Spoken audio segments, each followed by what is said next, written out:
నోరు జారితే జైలే అట. ఒరేయ్ అని పిలిచినా ఊచలు లెక్క పెట్టాల్సిందే అట.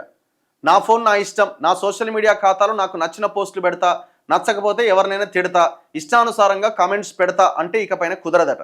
ఎదుటి వారికి ఇబ్బంది కలగనంత వరకే నీది నడుస్తుంది. ఒకసారి గనక వారు ఫిర్యాదు చేస్తే కఠిన శిక్షలు అనుభవించక తప్పదట అని న్యాయ నిపుణులు హెచ్చరిస్తున్నారు.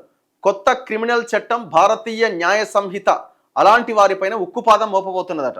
అరే తురే అని వారి మీద వాటి ఇష్టం వచ్చినట్టు మాట్లాడినవనుకో, అవతలకు నచ్చతోకేనట, నచ్చకపోతే లోపలికేనట.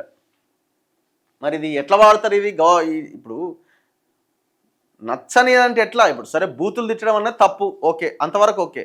కానీ ప్రభుత్వాలను ప్రశ్నించినా ప్రభుత్వానికి నచ్చకపోతే లోపలేసే ప్రక్రియ ఉంటుందా? దానికోసమేనా ఇది?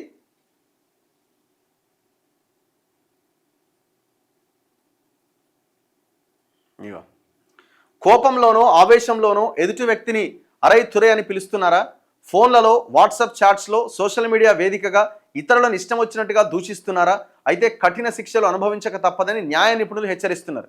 ఫోన్లో, సోషల్ మీడియాలో లేదా ప్రత్యక్షంగా ఇతరులను అవమానకరంగా సంబోధించడం, బెదిరించడం, అసభ్య పదజాలంతో దూషించడం వంటి చర్యలపై కొత్త క్రిమినల్ చట్టం భారత న్యాయ సంహిత ఉక్కుపాదం మోపుతున్నది. కోపంలో వాడే చిన్న పదమైనా సరే కటకటాల వెనక్కి నెట్టేలా చట్టంలో కఠినమైన సెక్షన్లు ఉన్నాయట. బిఎన్ఎస్ సెక్షన్ 196 ప్రకారం సదరు వ్యక్తుల మీద కేసులు పెడతారట. నేరం రుజువైతే గరిష్టంగా 6 నెలల వరకు జైలు శిక్ష లేదా జరిమానా పడే అవకాశం ఉందట. ఒకరిని ఉద్దేశించి పబ్లిక్గా అశ్లీల పదాలు వాడటం, అవమానించడం, అసభ్యకరంగా ప్రవర్తించడం చేస్తే సెక్షన్ 296 కింద కేసు పెడతారట. ఈ సెక్షన్ కింద 3 నెలల వరకు జైలు శిక్ష లేదా జరిమానా విధిస్తారు. గొడవలకు దారి తీసేలా వ్యవహరించిన సెక్షన్ 352 కింద 3 నెలల వరకు జైలు శిక్ష. మతపరమైన దూషణలు, మత విశ్వాసాలు అవమానిస్తే సెక్షన్ 295A కింద 3 ఏళ్ల జైలు శిక్ష పడే ప్రమాదం ఉందట.